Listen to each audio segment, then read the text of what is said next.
Hello students, we are here discuss integral calculus for 4th semester students. This is skill paper in BSc and it is also used by engineering students. This is useful for IIT and engineering level students. They can also benefited by this lecture. So we have to start one by one. This is the application part of integral calculus. In mathematics of integral calculus, we have to discuss this application part one by one, as we know that the application of integral calculus is in quadrature, rectification and revolution of curve and many more. So we have to discuss one by one uh, the area of curve, which is called also called quadrature. Area of curves, we have to take this function y equal to fx. We have a curve here, CD is a curve and the small length of the curve is given as PQ. So we can say that if fx is a continuous and single valued curve function of x, then the area bounded by the curve y equal to fx, the ordinates x equal to a and x equal to b. We have taken a strip MNQP which slides from x equal to a to x equal to b. So lower limit of the strip will be given as a and the upper limit is given by b. Y is the vertical length of this system and dx is the length of AB. Here we have considered the length of Mn, small strip, is given by delta x and delta x taken as the length and the height or can say breadth of this function, this value will be given by y. So the area of the curve is given by y dx and we have taken the integral from lower limit a to b is the total area of the curve where y equal to fx. Now we can put the value of y as the function we have if we have an example, can say x square plus y square equal to a square, then we can put the value of y equal to root of a square minus x square. Now we have to prove this area of curve. Let us see. We have axis of x and axis of y and a curve CD. Now we have to consider 2 points P and Q. P is given as Pxy and Q is given by x plus delta x and y plus delta y. Here we can take delta y. Delta x and delta y are very small. Length, which is however small but not equal to 0, are two neighboring points of the curve. Let A denote the area of AMPC and the area of ANQC is given by A plus delta A. Now we can find the area of MNQP equal to area of ANQC minus area of AMPC. So this gives delta A. But the area delta A of MNQP lies in the magnitude between the areas of rectangles MNRP, here we can say MNRP and MNQS.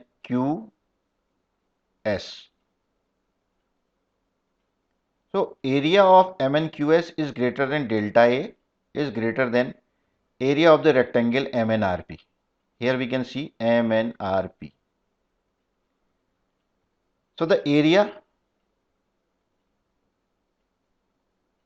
y plus delta y into delta x is greater than delta A is greater than y into delta x.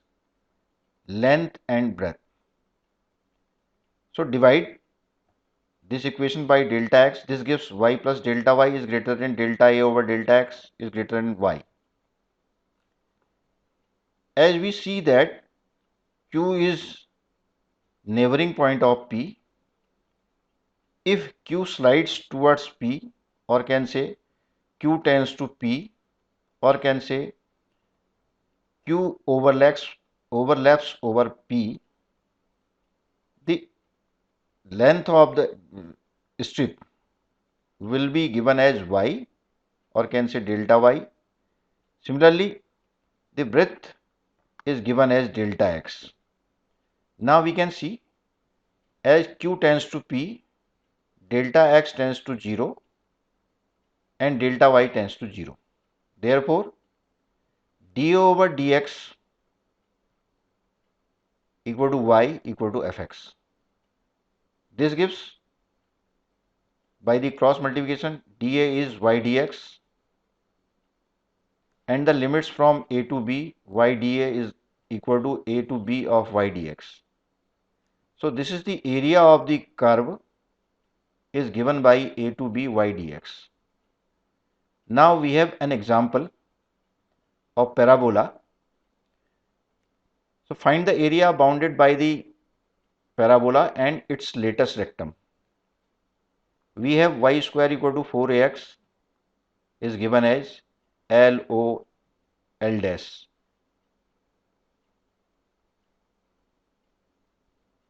L dash is latest rectum. S is given by a comma 0. In place of O, we have taken here A. The required area LAL is 2 times of ASL. This is A. Means 2 times of, here we can take, omit this equal sign, 2 times of 0 to A y dx. Upper half of this parabola is 0 to A y dx, and the complete LOL dash is given by 2 times of 0 to A y dx. So this gives 2 times of 0 to A y square y dx is root of 4ax into dx. 2 is here, 2 also taken from this root value, 4 0 to A root ax dx. On solving this equation, we get 8 by 3 a square. So we can say the area of parabola y square equal to 4ax is 2 times of y dx is given as 8 by 3 a square. Now we have another example which is very important for the students. If we have two parabolas, y square equal to 4ax and x square equal to 4by. So we can see that OQAP is the bounded area or intersecting area of the curve y square equal to 4ax and x square 4by. Putting the value of x, in this equation y square equal to 4ax, we get y equal to 0 and y equal to 4 times of a raised power 2 by 3 and b raised power 1 by 3. Now we have y equal to 0 and y equal to this value. Putting these two values in any one equation of y square equal to parabolas, y square equal to 4ax and x square 4by, we get the value of y equal to a 4 times of a raised power 2 by 3 b raised power 1 by 3 and x equal to 4 times of a raised power 1 by 3 b raised power 2 by 3.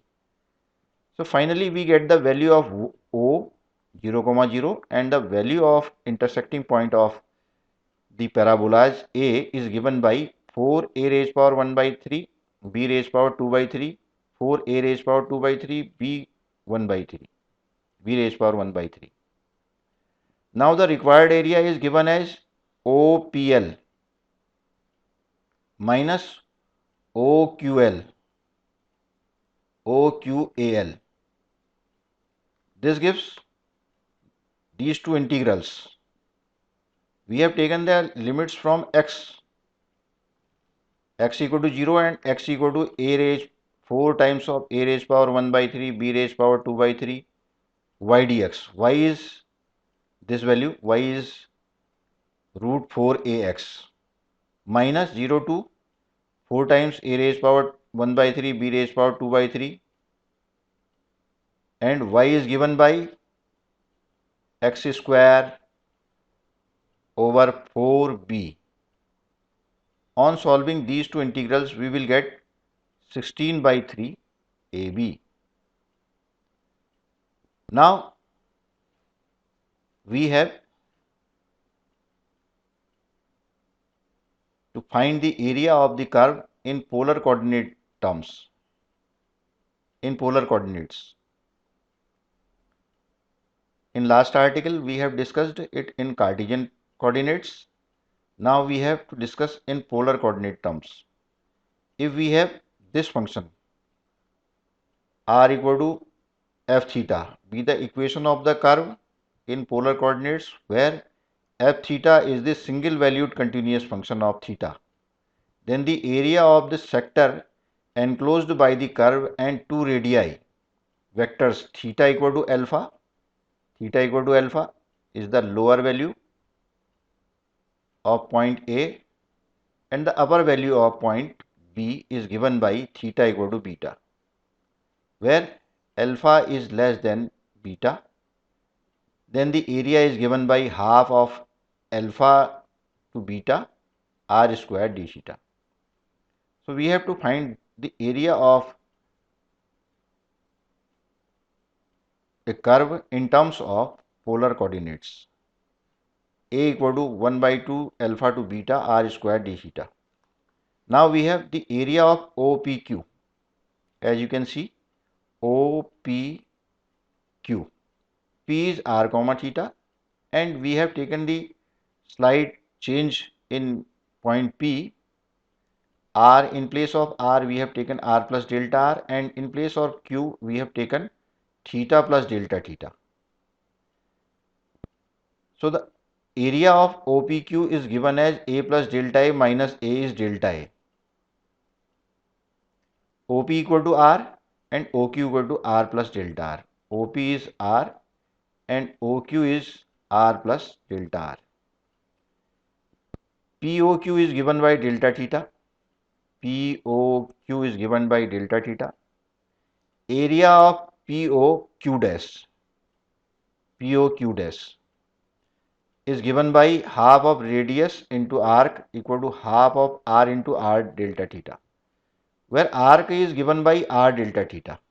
This is very important. Radius is given by r and the length of the arc is given by r delta theta. So finally we get half of r square delta theta. Similarly, for P dash OQ, we get the area is half of r plus delta r raised power 2 into delta theta.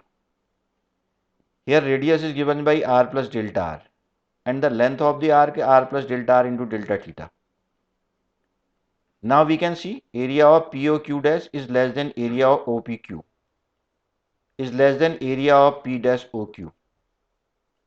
This gives half of r square delta theta is less than half of r plus delta r square delta theta equal to half of r square is less than delta a over delta theta is less than half of r plus delta r square. So this gives dA over d theta equal to 1 by 2 r square. By cross multiplication, we get dA equal to half of r square d theta. And taking the integral from alpha to beta, we can find the area of the curve is given by half of alpha to beta r square d theta. So students can understand both the form of area in terms of Cartesian coordinate and in terms of polar coordinates. Thank you.